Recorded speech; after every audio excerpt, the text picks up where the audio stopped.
Hi guys, today I'm going to be reviewing Transformers Masterpiece MP-22 Ultra Magnus. This figure took a really long time to come out. There's a lot of speculation about what it was going to look like and how it was going to transform, whether it was going to be parts forming or armor on top of the MP-10 mold. Because obviously he looks like MP-10, so a lot of people thought it was just going to be the MP-10 figure with armor added on. I'm happy to say they didn't do that. They actually made a single piece that transforms, so that's great. So here we have the box, standard Masterpiece box. This is a massive box. It barely fits in my review area, so apologize if you can't see the whole box. But basically, the figure actually took up a lot of space inside this, so it wasn't one of those where you get it and it's mostly empty. And then you get the standard Masterpiece foil writing here on the side, and on the back you've got some of the features and figures. I'll show these off. There you've got the blaster here. The Matrix of Leadership fits in his chest. It doesn't come with a Matrix of Leadership. You also get the special hands to hold the Matrix Leadership above his head. I'll show that off. And then you got some comparisons with MP-10 here and here. You also got the trailer mode with other Masterpiece figures kind of riding on him and going up the ramp and getting on. And then finally here you got Daniel and Spike in their future suits, or whatever you want to call them, and also them sitting in the cab. And then finally you've got full life size, or actual size, of MP-22 here. That is massive. It's very hard to show comparison here, but it is really big. So let's just take a look inside the box. Oh, on the bottom, of course, you get the standard Japanese writing that I can't read. And then sort of here's what comes in the box. Now you got the standard tray. Now if you look at this tray, I would say 90% of this tray is for the figure. I mean, this figure is huge. This is one of the, actually this is the biggest figure I have in my collection. Just barely fit the gun and the other stuff in this tray, so this is an impressive box. And then of course you've got the instruction manual. This was a departure from most of the instruction manuals for Masterpiece figures. They used a different artwork here by a different artist. I like this. I like the way it looks. I don't really put these on display or anything, so I think this is fine. This is one of the really cool things about some of the Masterpiece figures now. They're coming with this sort of a history of the figures. And then you've got the original G1. You got some variants here. You've got die stack, I think that's what it is. I can't read the Japanese here. And you got, different variations. Here you've got the Alternity. Some of the newer ones, the Platinum one, maybe you've got the War for Cybertron, and then now of course we've got MP-22. So I thought this was really nice. I wish they did this for all of the figures. The history of Starscream didn't have that. I thought that was unfortunate. And then you got the standard instructions. The first time I opened this, I needed these instructions. This was a pretty complex transformation the first time through. A lot of twisting and moving parts. I'm not going to be doing the transformation on camera. There are other reviews you can watch to see that, but in this case, I don't think it's really going to come across camera very well because he's such a big figure and it's very hard to transform him on camera. So for this review, I'll be transforming him off camera. But this pretty much gives you all the instructions you need. They're really good instructions, very detailed. Even though they're in Japanese, you don't really need to know what it says. You just look at the pictures and it makes sense. But yeah, first time through, I recommend actually using this. You don't actually break anything. because this is a little bit of a floppy figure, not extremely floppy, but a little bit floppy. And then of course you've got the collector's card. Again, this is a departure from some of the other Masterpiece cards. I have Masterpiece Wheeljack here. Now this card had, again, the artwork that was on the box, or sorry, on the instruction manual. So it's a little different. The back of the card is pretty much identical in design. It's got the figure in bot mode and in vehicle mode, and then the stats. But the front definitely it was a little different. Some people had an issue with that. I really don't care. I think this looks good. I like the way they took extra time to do a stylized drawing here. That's pretty much it. That's the card, and we'll get on to the figure now. So there we have MP-22 Masterpiece Ultra Magnus. And this guy is awesome. He is really big. Sorry, a little bit of coming apart here. Now, this thing is so big I can barely fit in my review area, but one of the first things I noticed was how well colored this is compared to the G1 cartoon. They really did a good job making this match up with the G1 cartoon colors. And let's back this up here so we can see a little better. They really did a good job with the colors and kind of with the representation. But overall, this is probably one of my favorite figures so far. So I'm going to kind of go over vehicle mode here, and then we'll sort of transition into bot mode. But one of the problems with vehicle mode is, this doesn't actually turn well. You got to kind of push it in, and then you can get some good rotation. But this rolls really well. The wheels are rubber. The tires are rubber. I'm sorry. And I think that's a good touch. I live in an area in New York where my rubber tires never seem to crack. Like a lot of people have complained about, a lot of reviewers talk about wanting plastic tires. I like rubber tires because I've never seen them crack. I have my original G1 Optimus Prime. It's never cracked. So I think that's mostly for drier climates, but for me, these are perfect.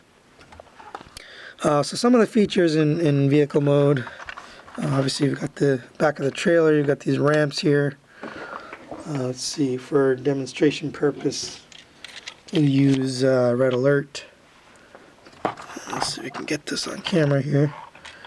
He does kind of roll up here onto the trailer, and what's really nice is they put little indentations, or I don't know what you want to call it, but little tire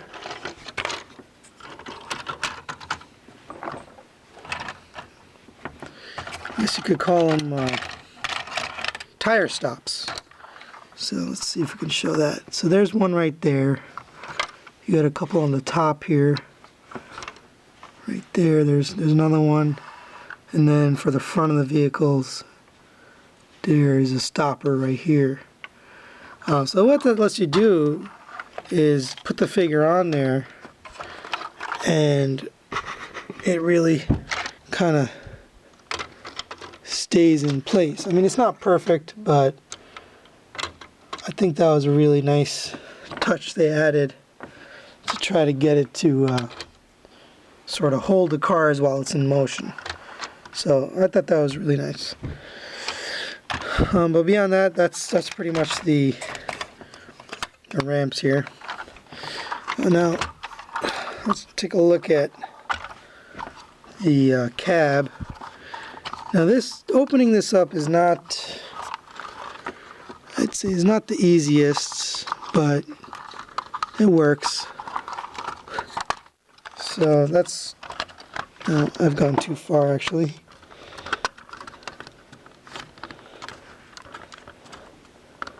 So kind of have to open up the top here, and then inside you've got Daniel and Spike. They fit in there. There's little pegs between their legs to kind of hold them in place. It's not really, it's very difficult to kind of get them in and out, so either you want to put them in or leave them out, but getting them in and out is not that easy. That's my opinion. The other thing is this cab is not very easy to, I mean, you kind of have to be very careful with the way you put it back together.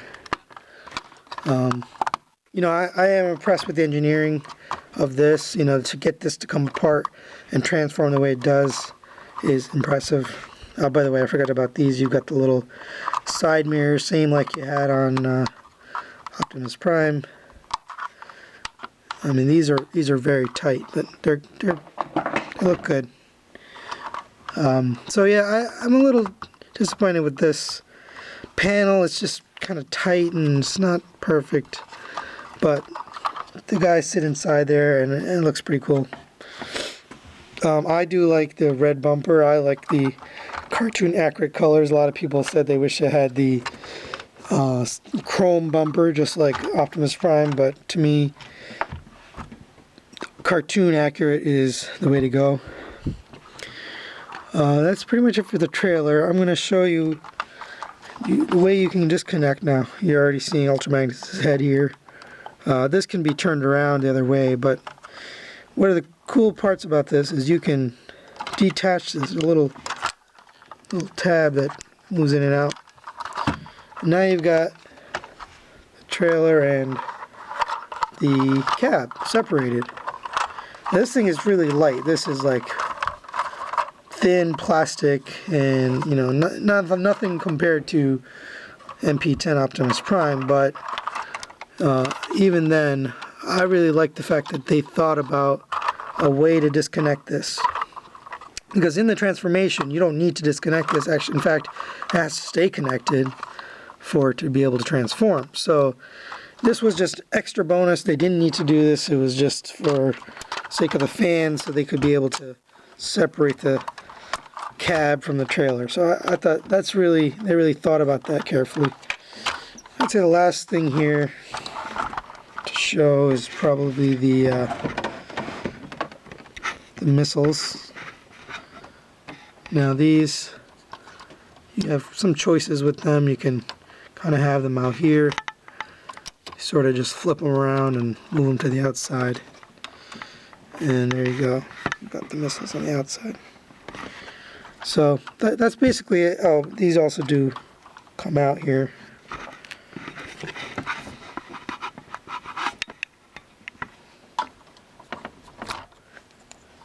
I mean, they're pretty tight, but they don't shoot. There's no spring-loaded mechanism or anything, but if you wanted to take them out, you could. I don't see any reason why I would ever take this out.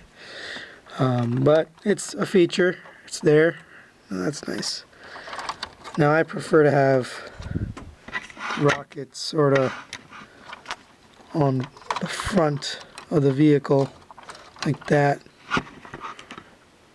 But I think cartoon accurate, I believe, is out on the sides. Or maybe this is G1 toy accurate. I can't remember. Either way, you have a choice, and you know it's nice that they gave you that choice. That's one of the greatest things about this figure is they gave you so much choice with display options and with features, and you know how you would use this. There's almost on it, you know, infinite possibility for how you're going to display this guy, and that's only just in car mode. And then you got robot mode. So we're gonna get this guy transformed, and we'll come back, take a little break, and be right back. Okay, guys, we're back from transforming him. This was the second time I'm transforming him, and I didn't need the instructions. I was able to do the entire thing without it. So that just goes to show, you know, they really made this. it is intuitive. I think it's fairly, I wouldn't say easy, but it makes sense.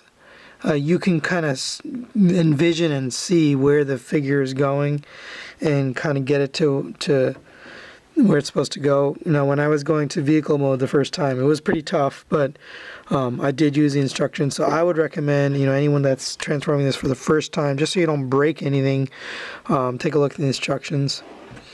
So let's take a look at this guy. The first thing I notice is, you know, you can't lift the arms up, and that's because these are on a swivel joint that you kind of have to open up a little bit. So if you just get it out a little bit, now you're able to put it on an angle. So I immediately do that with this figure, because straight it just looks a little weird.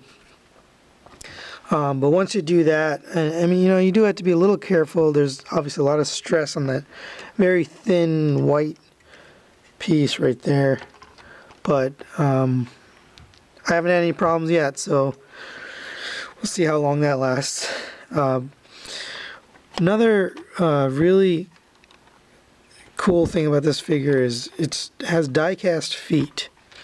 So these things are metal and strong, and they made it articulated so you can get a really wide stance. You know, you can get him like, let's see how wide he goes.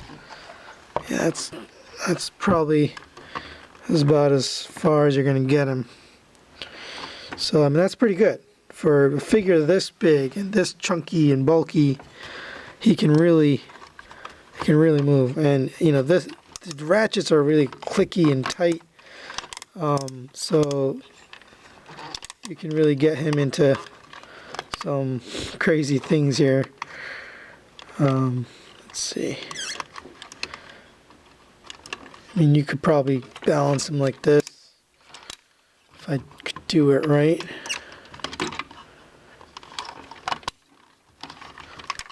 Oh, it's pretty tough actually. He doesn't want to balance, but if I spent some time on this, I could probably get it to balance. But not only are these ball joints nice and tight, the ratchets are just really strong ratchets. So you could probably get a lot of poses. I've heard the KFC Citizen Stack is a little bit more posable, and maybe even that his robot mode is a little bit better because he's not as chunky. You know, this guy's pretty chunky. But to me, you know, Ultra Magnus was chunky. He was a big character. He had big parts. I mean, his hands are huge. Just to give you an idea how big this hand is. Now here's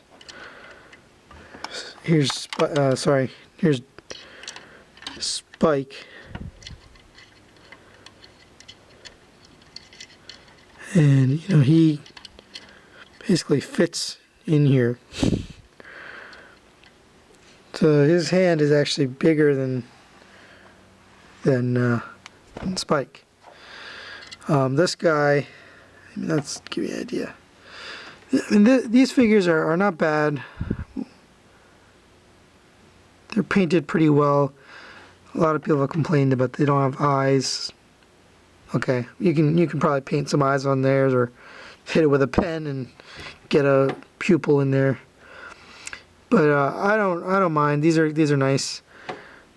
That's Spike. No, Daniel, he is a little bit weird looking because of his hips. He's got really wide hips, and I think that's just a function of they had to fit the joint in there. But I mean, he looks okay. I don't really care. I'm not going to really use these figures a lot. This is the real reason why I got this. These guys are just kind of accessories. But his hands are standard. You know, just like MP-10, he's got the moving pointer finger, and then the other three fingers kind of move together. so you can get him sort of holding the gun. And actually, I'm going to show you the gun now. This thing is huge. You know, it's bigger than twice or triple the size of this guy. And you know, this fits perfectly in here. They really, the quality control on this is outstanding. I think they just took their time, and they're getting better and better. Takara is getting better and better with their figures. But I mean, this looks awesome. You know, I did check, and you know, this is actually cartoon accurate blaster, and you know, it looks really good on this figure. So I think they did a good job with that accessory. You still got the shoulder missiles here that kind of came over from the vehicle mode, and those look good. You can kind of put them on pretty much any angle you want, so no matter how you have the arms configured, you can get these things pointing in the direction you want. I'm going to take a second to go over the matrix here and show off kind of how the matrix fits.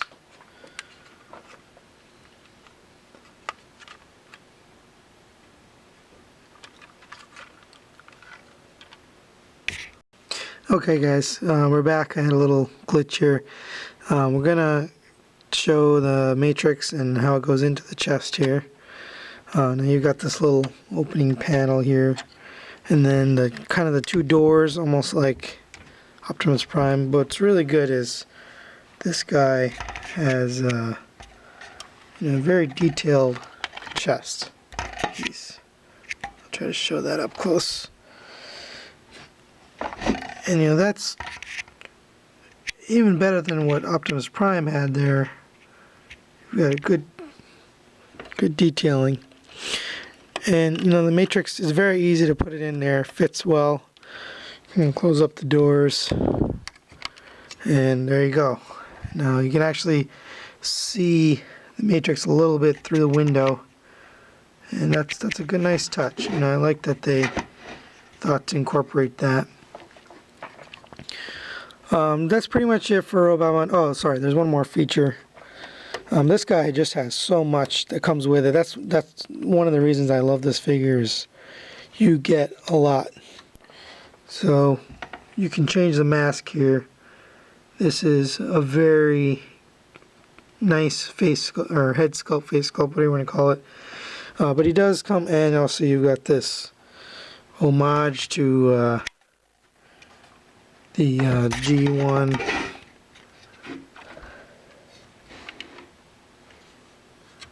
Ultra Magnus here. It's pretty weird, you know, he kind of opens up his mouth there. But yeah, I mean, it was a nice little feature there. So let's try to show one of the cool things is you can store his face in the back here. And this is his yelling, open mouth face. A little weird, but whatever. And you can basically take the old face and kind of pop it out. It's on a little tab here. And then you take the new one, you kind of slide it on there. You know, it's very easy. You want to be a little careful with this because you could break the post.